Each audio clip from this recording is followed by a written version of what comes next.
Hi, my name is John Barfield, and this is the first episode of Songwriting 101 with John Barfield, a series where I hope to teach you guys how to make your songwriting better and how to just make better songs. So I figured we would start with the bass because it's a very fundamental instrument. If you have a song with guitar or piano or something like that, or any kind of melodic instrument, bass is really good to have because it allows your mix to be more full. There are a lot of different styles of bass you can play. I mean, one, you got slap.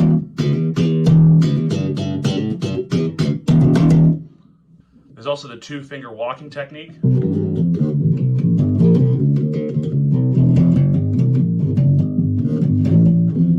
can even use a pick. Now, I don't have a pick on me right now, so I'm just going to use this bottle cap, but pick is a really, really fun way to play bass.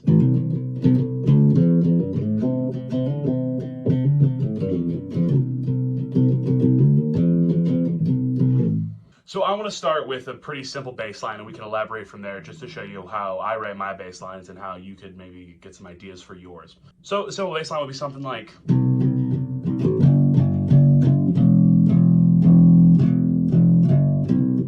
So how do you take that and how do you make it something worth listening to? Well, I guess it depends on your style, but for me, I would like to add a bit more of a dance groove to it, and you can do that a lot by kind of throwing in these fifth notes in there. So you start off like a C, but you then hit like a fifth note to that C, so that would be a G, a little higher, and so you just kind of rock that like a...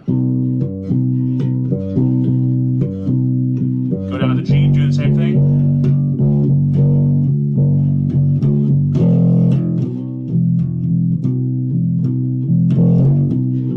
Something like that. I think that's really fun, and I think a lot of people would have fun listening to that. An important thing to know when you're writing bass lines is that you need to be able to combine the best of your guitar or your piano or whatever your main melodic instrument is, and you match it up right with your drums, because the bass is where the rhythm section and the melodic section meet. So you have to be in tune with every other instrument to make things sound right. Let's just do a quick example. Let's say we have like a normal drum beat, right? Like a... Now, it wouldn't make quite much sense if to that boom, pop, you played something like a... Because it's not quite, I mean, like it doesn't really fit the drum pattern. So let's just try to groove in that drum pattern. It's like boom, pop, boom, pop, boom, pop, boom, pop.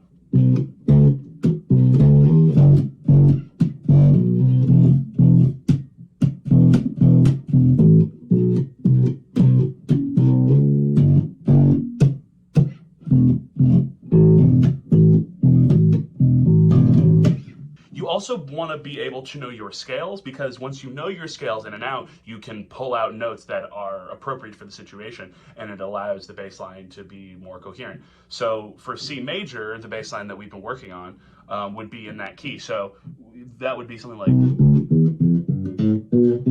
Now, how the heck do you incorporate those notes into the bass line? Well, you just, maybe do something like this.